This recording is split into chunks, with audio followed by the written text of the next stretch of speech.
Hey everyone, how you doing? Be careful where you're walking today. Today we're talking about Maneater from 2007. This is a movie that played a little bit all over. Played on Sci-Fi, TNT, the movie channels every now and again. I remember getting those free growing up, and I'm pretty sure I saw it there once or twice on at least Cinemax, because they play just about fucking anything. But anyway, this is a movie with Gary Busey as our big star, playing Grady Barnes, a local small-town sheriff who has to deal with a tiger running around. How you doing today, Gary? Well, I'm not doing too great today. There's a goddamn tiger eating people. We gotta figure out what to do with them. Fucking tiger. So, anyway, before we get into that, as always, I'll just give it out right here in the beginning. Go on over to Dubby for all your energy drink needs and get yourself a shake or whatnot. Currently, they got some deals going on where you can get the shaker in a couple different flavors, and they're constantly doing new flavors, so there's always something new. But if you use the code on screen, save yourself a little bit more money, and give the Oddcast here, give us some love, show them that we're actually worth having a sponsorship, and it would help us out a lot. And I'll love you for it. And then after that, if you also want to go check out the new episode of the podcast, What an Oddcast, you can get it a little bit everywhere, and there's even a video version here on YouTube. So go check that out. For the love of God, please. So anyway, getting into this movie, we open up, there's a truck doing a delivery at night, and the dude's drinking beer, because, I mean, why the fuck not? We don't really know where the tiger is being sent to, where it's from, anything like that, but there's a little boy sleepwalking out in the middle of the road that causes the truck driver to swerve, crash, and the tiger gets free. And the tiger doesn't eat the kid, he just kind of lays down, he's like, hey, how's it going? Then we cut over to some joggers that are in the woods, and they're out having a nice little run. And the boyfriend, he likes to hide and do pranks on her, which doesn't work out because he goes to do it again, and then he gets taken by the tiger. But we don't really see him get taken. It just shows the tiger jumping, and you kind of assume he's already dead. But after that, we cut over to see that the little boy, his name is Roy, and he lives with a very, very religious mother, who's all like, make sure you remember these verses when I get home. Like, he doesn't go to school. As the movie goes on, you find he doesn't go to school. He's just at their camper all the time reading the Bible. And then we get into the town, and we see there's some old ladies having an argument about, she's selling quilts, and I don't think she's allowed to sell the quilts. I'm already doing it. And we have our good old Grady, Mr. Gary Busey. He has to try to intervene in this little situation. Good morning, Betty. Sheriff? Ladies, as far as I'm concerned, these are works of art, and if I had my way, I'd hang them in a museum. But if you don't combine the sale, I'm going to have to shut you both down. Call me if you need anything.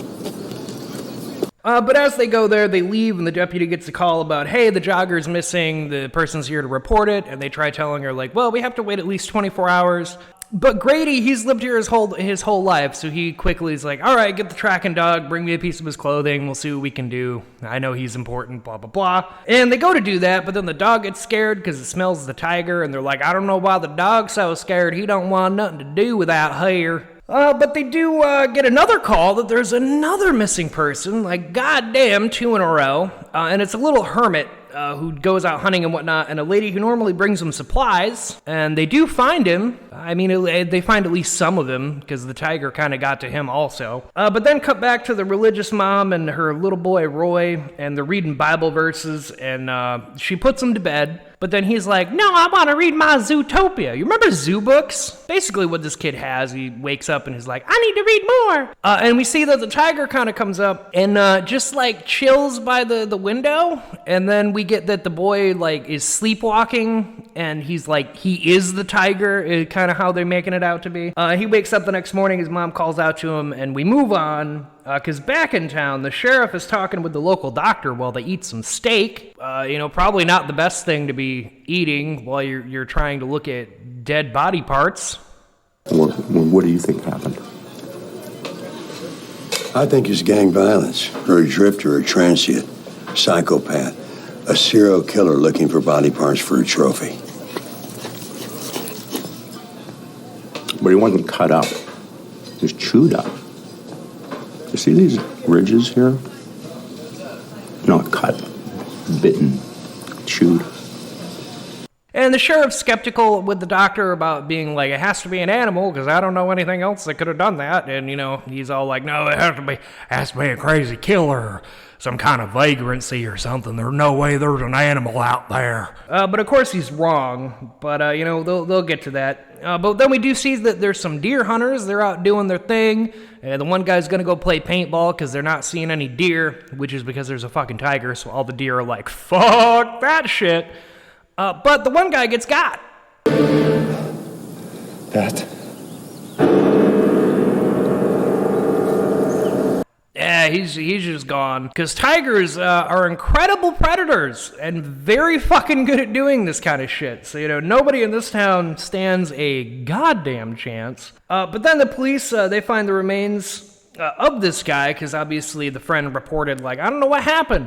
But they find a cast. Well, they cast a footprint that they find, and they take it to the local veterinarian, who has like a little bit of a petting zoo going on, and he tells them like, "Oh no, that's a fucking tiger. Like that's a big paw. That's a goddamn tiger." And then the police find some remains of the jogger, and because there's a tiger, the Sheriff Grady's like, "No, get everybody out of the goddamn woods now." Realizing that they have a bigger problem, so he tries to call the governor. And the governor's office kind of blows him off and don't really help him at all. And, then we get that he's going to just have a press conference, and be like, fuck it, we're just going to let the word out about this because there's a real danger. We took a plaster cast we found near the second body to Phil Hedge, who is a local veterinarian, where he told me it's from a Bengal tiger. Where did the Bengal tiger? You please tell. So, yeah, he makes it very clear that, stay safe, don't go outside, don't go in the woods. But then the mayor shows up. Because like any good B-horror movie, there's always that one mayor who's like, we've got a festival and we have to keep it going, goddammit. Who was killed? Cody Washburn, Pat Martins, and Sarah Johnson's new boyfriend. For the love of... Where did a tiger come from? Tigerland? I don't know. I have notified everyone, including the governor.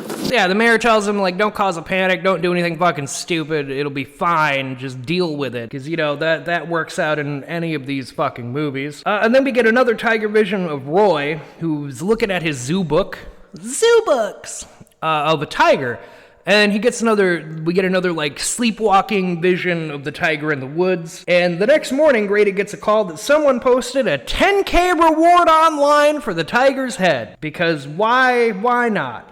Turns out it was the press themselves that leak it out because they want to make more headlines. And Grady ends up heading outside to try to stop people, but sees everyone's going out hunting because that's a lot of money. And then they find they find the crashed truck, they find the dead driver, and Grady ends up running into Roy. And they try to chase him down, but then they get distracted by a tiger's roar. And turns out one of the news reporters was trying to get some evidence of the tiger and set up a little trap that didn't fucking work at all, because tigers are really fucking smart.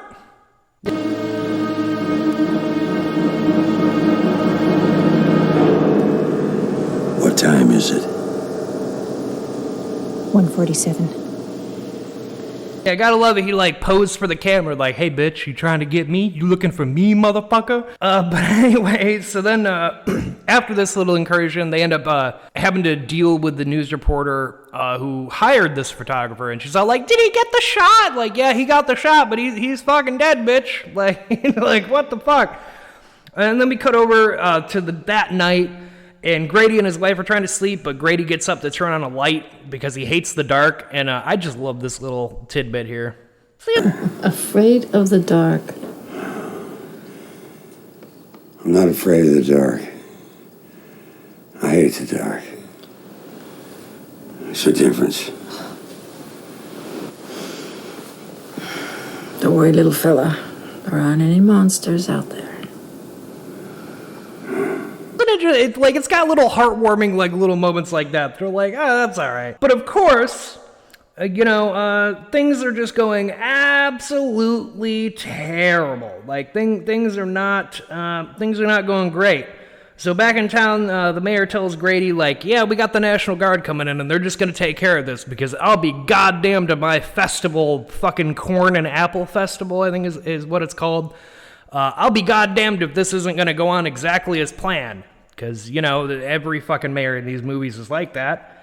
And then we get Roy, who finds out that his tiger buddy is being hunted, and he's off doing his own thing, but he runs into Grady, who tells him, hey, There's a tiger running around. You're not safe here. Let me get you home. and Grady kind of learns that he lives off on his own, tells his mom about the tiger, but the mom thinks that it's just Roy with his nonsense imagination, because they don't have electronics, so they don't listen or watch the news. And then she just sends Roy off to go play and stop telling people lies, because, you know, great parenting. And then we cut over, the festival's going on, and it's booming. It's doing great. The news hasn't stopped fucking anybody from coming in. But Sheriff Grady himself, he heads off to go meet the National Guard troops. And the commander himself blows him off, doesn't even give him the time of day, just like any typical kind of army person. Maybe 5 people. Do not feed the animals. Is that what you're trying to say, Grady? We are hunting a tiger, not a terrorist. Well, my men think if you do more studies on Well, the tiger... with all due respect to your men, Sheriff, my boys here, see, they can brush aside a tiger without too much trouble. But, you know, the soldiers obviously fucking aren't going to do very well. And he's going to regret blowing them off. But while they're there, they see a tent made up. And Grady's all like, well, Nobody's supposed to be here. I told them it's not safe. and we meet our colonel, who's an expert tiger hunter. Colonel James Livingston Graham, Your Majesty's Armed Forces, retired. It's a pleasure to meet you, Sheriff. Grady. Grady. And your name is Colonel James Graham. Just Jim, please. I read about your problem in the Times. It's extraordinary. So your tiger has killed 4 so far, is that right? And I don't want to make it 5. The last tiger I killed had eaten 228 people. What? Thought my shikar days were over. Shikar. It means hunt in Hindi. You ever hear of it? Look, Colonel. And he knows that the soldiers are going to fail because, like, they have no experience, but he does. So, like, he's like, I'll wait till they're done and I'll take care of my business. You know, and all the very, very professional of him. But anyway, we see that, of course, the soldiers there try to do hunting, and they're doing a sweep. One of them gets taken and they have to call it in. And after he gets called in, they end up all meeting up with Sheriff Grady. And they're all like, yeah, things are kind of fucked up. We might be in over our heads just a little bit. We're going to have to call for backup. But while that's happening, Roy is back in town, and he goes to the shop looking for his mom, and he sees about the tiger on the news, and he's all like, I don't want him to kill it. He's just lost, scared, and hungry. And then we cut back to Grady with the soldiers, and them talking about getting backup, but they run into the colonel. And the colonel walks him through exactly how the tiger would have done this, because he's hunted so many. And as he walks off, Grady ends up catching up with him, and the colonel gives him some sound wisdom about hunting tigers. I want to find... I was staying in a small house in India with my family, just outside Delhi, many years ago. 4 of us on the floor asleep. It was a hot night. A window had been left open to circulate the air. Without waking us, a tiger crept inside, dragged my 12-year-old son out of the room and quietly killed him. The banging noise that awoke us was the beast having pulled the body halfway out through the bathroom window and getting it stuck. The kind of knowledge you need for this is not something that can be passed along as idle advice. Go back to town. Tend to your people. I'll check in later. Meanwhile, we cut back to Roy trying to tell his mom about the tiger again. Like, hey, it was on the news. We got to do something. Like, And she's all like, now, boy, there ain't no tiger around here. Stop telling lies. You know the news only tells lies. The only good word is here in the Bible. Because, that's totally not going to come back to literally bite you in the ass later, but, I digress. Then we see that the deputies are driving around. They're doing their patrols on the road to make sure there's no hunters. They run into the National Guard truck, and they're like, yeah, they're setting up roadblocks to make sure people aren't coming in. And unfortunately, all the soldiers who were there are dead, and one of the deputies thinks he's going to be able to kill it. He goes back to his car to radio in that they found the truck, and the other deputy, she finds a wounded soldier who also gets caught by the fucking tiger because she leaves him when her deputy honks the horn to signal, hey, I see the tiger, and she finds that he's also dead. He also got.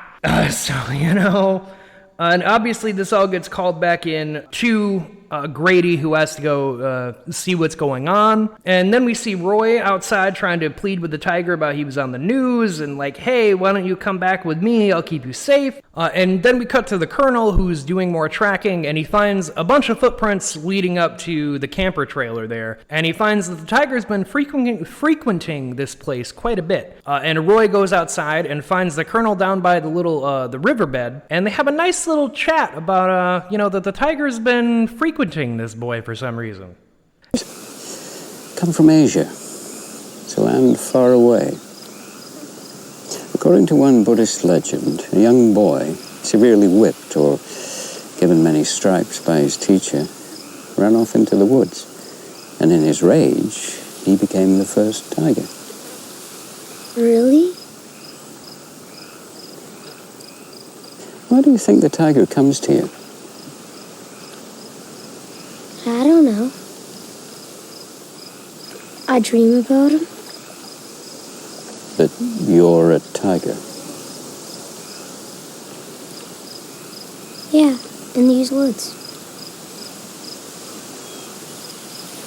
It's a nice little, backstory to something of, maybe you don't know this little thing, but I thought it was pretty neat. It's a pretty neat little story. But anyway, back on the hunt, Roy ends up showing the colonel how he tracks, and he impresses the colonel with, knowing exactly what tracks mean, and, what this happened, what that happened. And he tells him that he's a very special little boy because of dreaming with the tiger and, the tiger visiting him all the time. But he does end up having a little conversation with him about he's going to have to kill it. He can't control what he is. He hunts. If he's near people, he will hunt the people. I can't let that happen.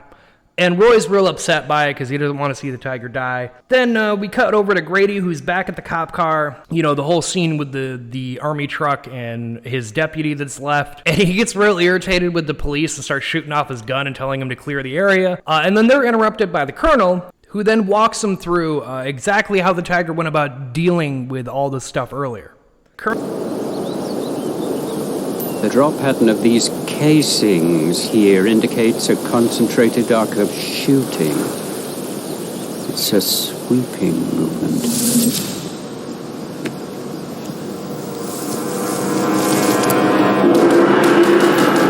They fired in panic, or earnestness perhaps, at hearing something or seeing some movement. Colonel's very, very good at what he does. But then the colonel ends up saying, hey, I don't want to be seen by the press. And Grady respects that, like a good man. So Grady gives another press conference about, hey, this tiger's a very real threat, and we got a bunch of dead people. Everyone needs to take this seriously. And they call out, yeah, we hear you got a specialist in. And we learn that the colonel may have kind of lied about some things, or at least not told the full truth about things. Because as it turns out, the tiger with the 200-some body count, turns out he didn't actually kill that tiger, and he was chased out for it. So he ends up going to visit the colonel, and he's all hey, were you not totally honest about what was going on here? Has that come up already? Well, I was trying, of course, but the tiger was elusive. And then I became a tool to embarrass the sitting government just before elections. The media loved it. They turned against me. Then people turned against me. People I had loved my whole life. And eventually it became dangerous for me to stay in India. Death threats and so on. So yeah, he has a very tragic story of what actually happened. But anyway, then we get another dream of Roy with the tiger, and he sees the tiger attack the colonel, and he gets real scared, and he's like, I can't let that happen. So he runs off to go see the colonel, and the colonel's all like, well, hey, I'm fine. I'm an expert hunter. It's okay, son. Where's your mom? I'll take you home. Mom's closing the store. So the colonel, like a good man, walks him down to the store. He's like, you can't go alone. It's dangerous. But, mom should have believed him about a fucking tiger. Mom, look out! No, Roy!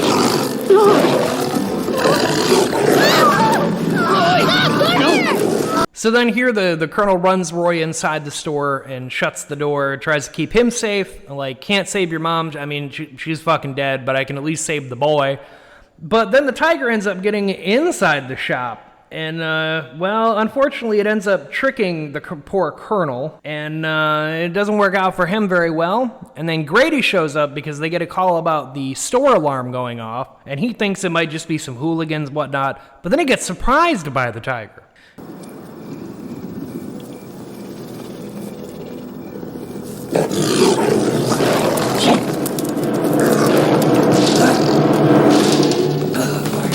And inside, Grady finds the colonel's hat and a bunch of blood, and he's like, oh, well, fuck, I guess the colonel's dead. That sucks. I was betting on him. And outside, he hears Roy, and it turns out Roy's hiding under a truck. The tiger ends up coming at him, so he rolls under the truck to try to protect Roy from the tiger. And while the tiger climbs up, Grady sends Roy out to go run to his truck, and he grabs his gun out, and he tries distracting it, and then they blow the fucking tiger up.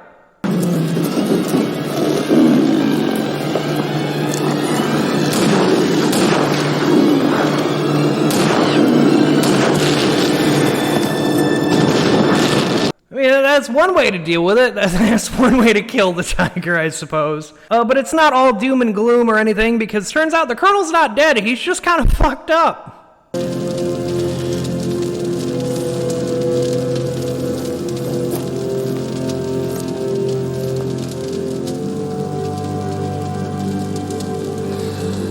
But then, as the movie ends out, the colonel's talking about, like, I guess it's time for me to retire. I can't be hunting tigers anymore. And Grady ends up adopting Roy because him and his wife, they bring it up earlier in the movie that they had tried for kids and nothing really ever came out of it. So he adopts Roy into his family, and Roy's going to live a normal, happy life and a very happy ending. Like, you know, he's going to have a loving family, and that's the end of that movie. And that's Maneater from 2007. I would suggest going and watching it. It's not a bad movie. But with that, always remember, don't gene splice animals, don't try to transport them, stop hiring drunk drivers, don't bury dead people under the road because they will come back to kill you, stay out of the water, don't dump chemicals in the sewer, and, you know, stay out, everyone.